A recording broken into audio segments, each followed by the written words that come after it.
Good morning, my brothers and sisters. Good morning. Welcome back to another Good Morning Grief Devotion. It's your boy, Pastor Corey Allen Duncan Sr. So happy and excited to be here with you on today as we lead you in a very special way in today's Good Morning Grief Devotion. Yo, this is the daily grief devotion that is strategically designed to help you to navigate through your grief one day at a time. What is grief? I'm so glad you asked. Grief, my brothers and sisters, it is the natural, normal, and necessary response to loss, change, and transition that results in the expressions of feelings and emotions. That grief is what you feel on the inside. Mourning is how you reveal it on the outside. Therefore, we don't suppress it, but we express it. We don't ignore it, but we explore it. We don't conceal it, but we reveal it. We don't lock it up, but we let it out. That's why we shout good morning, because morning is a good thing. And I'm so glad that you're here with us on today as we lead you in a very special way in today's Good Morning Grief Devotion. Um, Yesterday, y'all, we had such a good response from yesterday's devotion, and I posted it, and it was just liked and shared so many times. So many people can relate. There's so many people I think outside of our devotion that doesn't tend our devotion, they just latch on and attach on to it.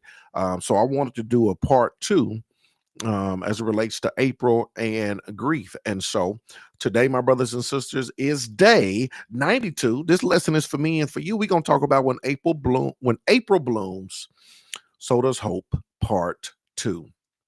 When April blooms, so does hope, part two. The Bible says in Song of Solomon 2:11-12, the winter is past, the rains are over and gone, flowers appear on the earth. The season of singing has come. See, the winter is past.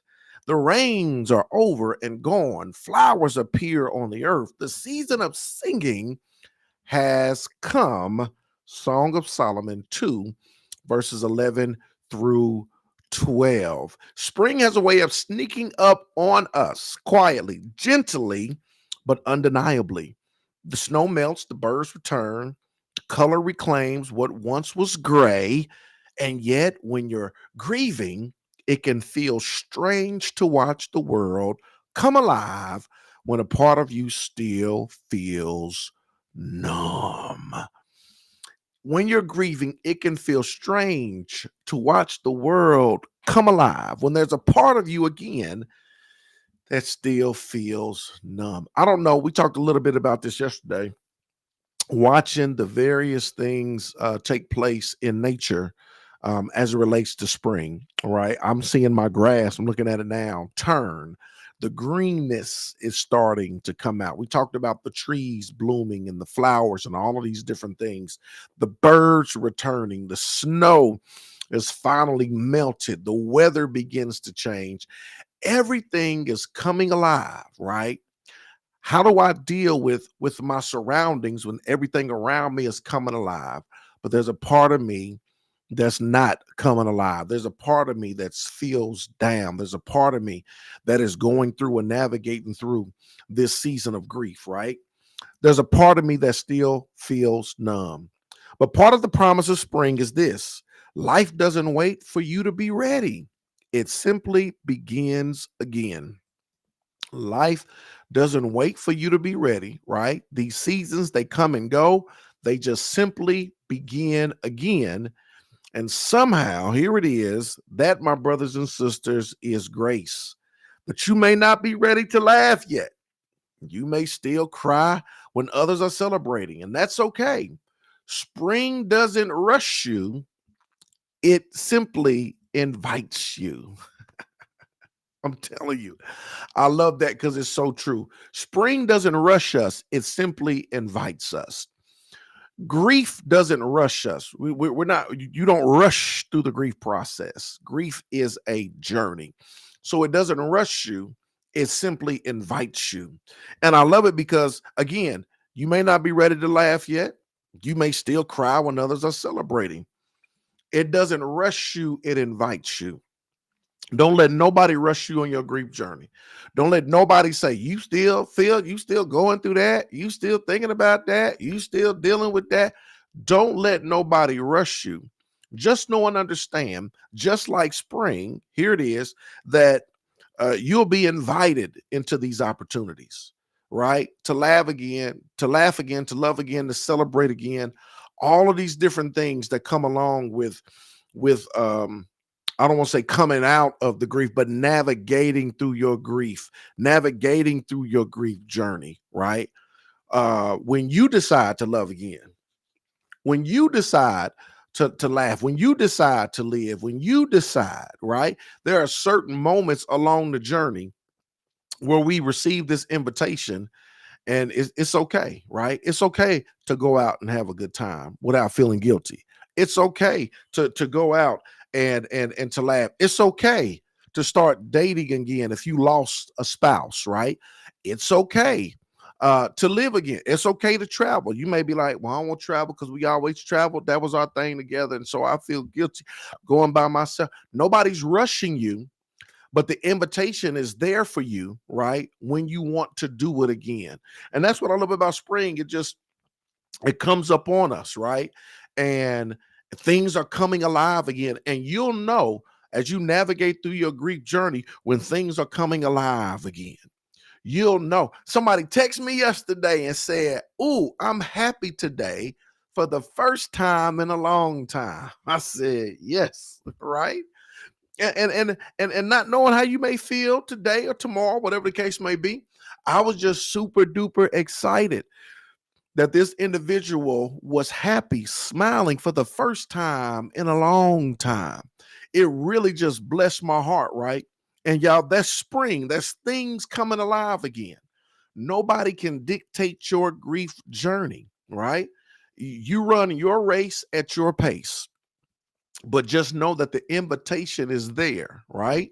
The invitation is there as you navigate through that journey when you want to again, right? I'm gonna let you fill in the blank. When you want to blank again, right? Whether that's live again, love again, laugh again, date again, travel again, whatever the case may be, the invitation is there. Go to the restaurant y'all used to go to. Again, go back to the funeral, not the funeral home, the graveyard, right? Spring, it invites you. The invitation is there, right? The invitation, nobody's rushing you, but the invitation is there. So that when you come into the feeling of it, when you reach that point in your journey, right? When you reach that point in your journey, you'll be ready to blank again. Here it is. It invites you, it reminds you that God is still writing your story even after loss.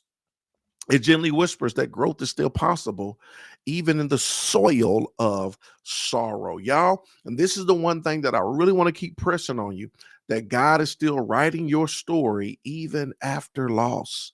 He's still writing your story even after loss, even after what you've gone through, what you've been through, what you've done dealt with, everything that you've gone through. God says, I am still writing your story. And this is just a chapter in your story.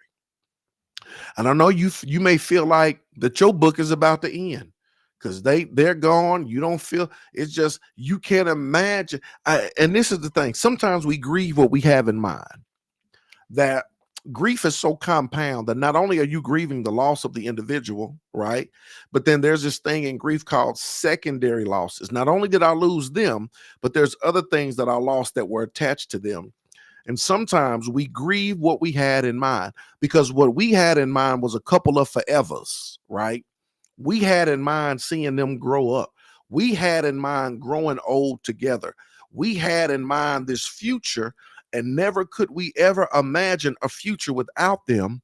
And so now that they're gone, we're left to deal with grieving what we had in mind, which was a future with these individuals, right? So we grieve what we had in mind, and we got to process that and we got to deal with that. And what I want you to know is, and even though they've transitioned, God is still writing your story. God is still writing your story. And y'all know we deal with grief. Grief is not just, death and loss.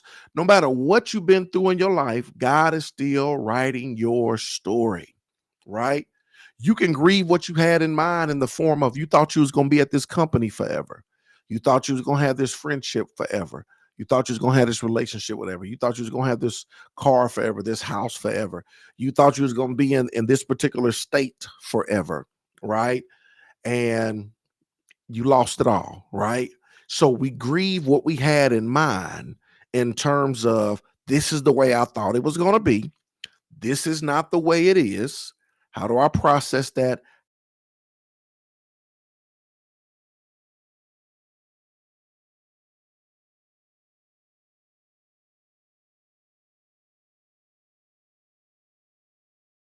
Grieve that. Hold on. Your grief doesn't cancel your ability to experience beauty. Your grief doesn't cancel your ability to experience beauty. In fact, it may heighten your awareness of it. A soft breeze may feel more scared, right? A blooming tree may hold more meaning. Each sign of life is a subtle reminder that your heart will not stay barren forever. Here's your point of application. This week, find one sign of spring that speaks to your spirit. Find one sign of spring that speaks to your spirit: a flower, a bird song, the warmth of the sun, and let it be a reminder that even in grief, God is doing something new in you. Let hope bloom slowly but surely. Tomorrow we're gonna do a lesson on nature and grief. But on today, um, let spring find one sign of spring that speaks to your spirit: a flower, a bird song, the warmth of the sun. Let it be a reminder that even in grief, God is doing something new in you. Let hope bloom slowly but surely. Y'all, it's something about nature and grief. It's something about nature. It's something about the sun. It's something about the trees swaying. It's something about the breeze. It's something about the warmth. It's something about birds singing. Um, I don't know, something about the ocean, the roar of the ocean. It's something about it, the connectivity of it all that I don't know, it really resonates with me, right? And so I want you to be intentional, even during this spring season, of finding those connections and allowing this season of spring, not just to enjoy it physically, but allowing it to minister to you, as it relates to your grief. And so today, my brothers and sisters, is day 92. I told you this was for me and for you. When April blooms, so does hope. Come on, if you got questions, comments, y'all can drop them in the chat. Very rarely do you have them, but I hope this lesson resonated with each and every one of you. Questions, comments, if you got them, drop them below. If you got them, drop them below. We're going to continue to lift y'all up as y'all navigate through your seasons of grief and mourning and all of those wonderful things. It's a journey that we're going to embrace, and I'm excited about it. I hope you are as well. Nothing. Well, I appreciate y'all. Love y'all with the love of the Lord. I'm going to see y'all tomorrow. Same time, same place, same virtual space. Um, Today is my brother's Kevin Henderson's birthday that passed in September. He turned 51. Happy birthday, Kevin. Amen. Lifting you up today, Felicia Henderson, as you remember him in a special way. So God bless you. God bless you. Thank you. Thank you, Miss Dolores Ryan. All right. Appreciate y'all. Love y'all with the love of the Lord. I'm see y'all tomorrow, same time, same place. Let's go.